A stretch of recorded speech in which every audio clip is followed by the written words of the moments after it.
Welcome to the Anxiety Reset podcast.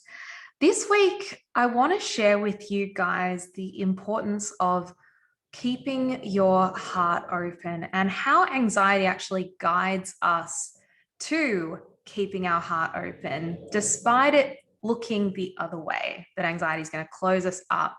And I'll explain a little bit more about what I mean. But firstly, I want to start us off by sharing with you a bit of a story of what I experienced over the weekend, which was a very special meditation that I was doing. I have a regular practice and I don't meditate every day, by the way. I want to make that clear. It's very much something that we can all achieve. It's nothing that is out of reach. You don't have to become a Buddhist monk to have these kind of experiences. But I have been meditating for quite a long time and really practicing being open to all the emotions, having this acceptance for whatever comes through my body and letting it be felt, letting it be processed, not letting this energy get stuck in my system.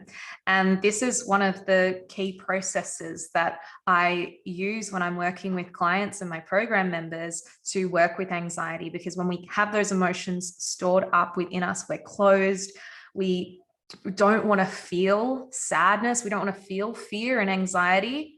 We close ourselves off we actually store those emotions in our body, and it creates more anxiety. I like to think of it as like if all those emotions started to, gather up within you like the pressure of a dam, and just imagine that dam wall trying to hold all those emotions in. It's starting to burst. The pressure is so intense that the wall's shuddering, and that shuddering, that shaking is anxiety, trying to hold it all in. So when we actually release the emotions stored in our system, we do have this beautiful flow, this calming effect, this peace within ourselves. And we start to see a real change in the anxiety we experience, especially in terms of the frequency, the intensity, the drama of it all, when we just let our emotions flow. So over the weekend, I was sitting down to my regular meditation practice, and I was in a place where I was visualizing the future that I want to create and what I'm calling into my life. And I practice these techniques very frequently, telling myself what I want in my future, the ideal version of events. And it's not getting attached to the expectation or that it has to go a certain way on a certain timeline, but it's just saying, what do I want to feel more of? And what images help me create that? Not attached to those images needing to be what my future is, but being in a place where I can heighten my we call it raising your vibration, really getting into a positive state where I'm just feeling grateful, where I'm feeling really excited for what's to come, and a sense of being just lit up by life and what's available and what's possible here. And so that's what I was practicing in a meditative state. And all of a sudden, and this has never happened to me before on this level of intensity and this prolonged, it was the equivalent of experiencing what we might call an anxiety attack, where your brain keeps finding the next thing to be worried about, the next thing to be scared of, the next thing to be scared of. Or when you're really upset and sad and you just keep finding the next thing to be sad about, the next thing to be sad about, and you keep crying or you keep staying in that cycle. But it was the complete opposite. So instead of feeling constantly, like I was just finding the next negative thing, my brain was automatically finding the next thing to feel grateful for, the next thing to feel unconditional love for. I thought about every person that I've ever loved, that's ever loved me, and I felt it all at once.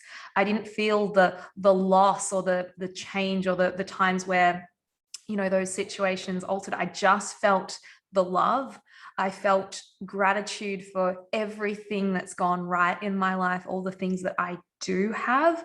And I couldn't stop finding the next thing and the next thing. Not that we really want to stop it, but it was very overwhelming and powerful.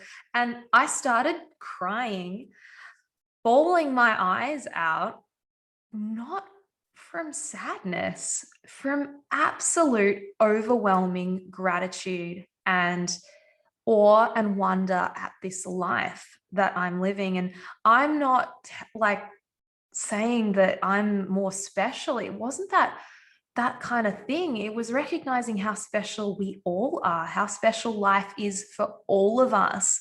And I was in such a deep, intense appreciation for that. And this is something that, yeah, I do practice, but wow, it just kept going on for an entire hour, wave after wave of, oh my gosh, and I'm so grateful for that. And oh my gosh, I feel so much love here. I actually had my grandmother come to mind, and I really hadn't, thought about her in a while. I have certain images and ideas that I use to anchor onto particular feelings when I'm practicing what I want to feel. And if you've done my meditations before, you might have experienced when I am in those, guiding you through those meditations where we're opening the heart and connecting to loving feelings. I'll often ask you to picture someone you love and send your love to them, because it conjures the love within you. And then I get you to feel their love coming back at you. And what we end up getting is just a state of being in love. It doesn't matter what the person is doing or who the person is, or really any of that. It's simply activating this feeling within you. And now I hadn't really thought about, my grandmother in a while, and her love, and it just came through so strongly. And I just remember how much she loved me. And I felt it so intensely. Absolute unconditional love. It doesn't matter what you do, who you are, what you say, there is always going to be love there. And it was incredibly powerful, incredibly beautiful, just like an overwhelm of every beautiful, magical, wonderful thing in life all at once. And I couldn't get out of the process of it. It got to a point where I needed to get on with my day. And I couldn't kind of do that because the next thing kept coming up. The next thing kept coming up. Eventually, I got in the shower and was able to sort of come back to a grounded state. There's a reason why we don't want to be in these really, really elevated states constantly. And, we don't have to aspire to that because it's not very practical for living life. But I'm certainly incredibly grateful for the experience. And for hours afterwards, I just looked at every leaf, every flower, everything around me just seemed brighter and would conjure up more of that gratitude. I was like, wow, that flower. You would have thought I was high, like honestly. And I was, but high from simply practicing appreciation and gratitude. That is the power of this work. And you can bet there was no anxiety in sight because I was in such an open-hearted state. I just was allowing life to flow through me. And these states are very, very powerful to experience, very, very healing and wonderful. As I said before, it's not something we need to experience all the time. And, I'm certainly grateful when they come, but the moment we're trying to attain them, we make it harder to reach it simply because in that grasping, you kind of squeeze it off and you kind of pinch it off and make it harder to get into that state where you're just allowing all of that energy to flow through. Part of the reason why I am able to experience life in this way and get to those really high states is because I am so open to pain. I'm so open to discomfort. And when women come to work with me, one of the first things I'll say is, when did you last have a big cry? Do you cry often? Sometimes they think they do, and then we really get into it. And it's like, no, I'm talking about howling, bawling your eyes out, letting your chest burst open because you don't think you can, that feeling is so intense. You feel like you're breaking apart, letting yourself crumble. Life is full of challenge. Life is full of really hard things that happen. They knock us. Our nervous system takes a hit. And when we don't allow the emotions to come through of grief, of sadness, of disappointment, frustration, unfairness, like all of that to come through, we end up keeping ourselves stuck in that sort of post-traumatic loop where we cannot kind of get out of the cycle because we're not processing it fully. We're not really feeling the emotions because we're scared to, because there's so much there to feel. And we think we can't handle it. We think that we're not able to sit with that feeling and let it move through. So when we actually allow ourselves to cry, to grieve, and scream at the moon, or like I've definitely yelled expletives in my grandparents' paddock before in the middle of the outback somewhere, in the trees, just like, why, life, why? Like really expressing it when things have, quote unquote, gone wrong for me, when I've been disappointed, when things haven't gone the way I've wanted them to go, and when I've experienced pain, heartbreak, all of those things. When we allow ourselves to feel that, we move through the experience. Our whole nervous system can settle. There is a valuable reason why we have emotions. And we kind of all want to just jump to what I just explained, that joyful, blissful, gratitude state where we're so high and happy. But we forget that there is a really important reason why we have these emotions and why we need them. We need to feel what's here, because when we do, firstly, you have the capability to process any uncomfortable feeling in your body. You have the capability to sit there and feel it. When we let it move through us, our whole nervous system relaxes. We release cortisol in our tears. We have an opportunity to reset, and we open ourselves up to experiencing life. When we're afraid to feel these emotions, we close ourselves up, we close ourselves off to life, and we end up being in this really limited state, and more anxiety comes. Fear is harder to manage. When you live more open-heartedly, you can let fear be there, and you can still do the things you want to do. You can feel more. You might be more open to feeling the sadness, letting that sting kind of trickle down through your throat, through your chest.